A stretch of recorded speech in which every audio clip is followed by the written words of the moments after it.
যার জন্য আমি আমার বক্তব্য বাড়াইতে চাই না। এর মধ্যে যদি কোনো ভুল ত্রুটি থাকে আমাকে আপনার সময়ের সঙ্গে দেখবেন।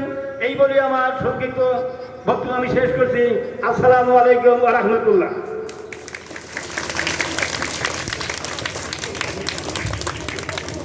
ধন্যবাদ জনাব আব্দুল্লাহ বিশ্বাস সাহেবকে ওনার জ্ঞান গর্ভ কথা বলার জন্য।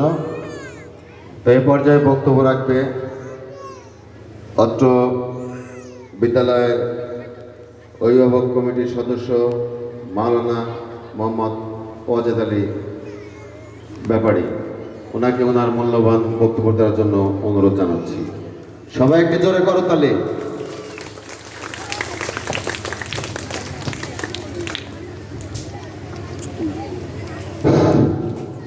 আলহামদুলিল্লাহি রাব্বিল আলামিন আসসালাতু ওয়াসসালামু আলা সাইয়্যিদিল মুরসালিন ওয়া আলা আলিহি ওয়া সাহবিহি আজমাইন আম্মা বাদ আউযু বিল্লাহি মিনাশ শাইতানির রাজীম বিসমিল্লাহির রহমানির রহিম ইকরা বিসমি রাব্বিকাল্লাযী খালাক খালাকাল ইনসানা মিন আলাক ইকরা রাব্বুকাল আকরামুল্লাযী আল্লামা বিল কলাম আল্লামাল ইনসানা মা লাম ইয়ালাম ফি কালামে কারীম কুরআনে হামিদ তাআল্লামুল ফারাইদ ওয়াল কুরআন ওয়া আল্লিমুন নাস ফাইন্নি মাকবুদ ইলা আখিরিল হাদিস।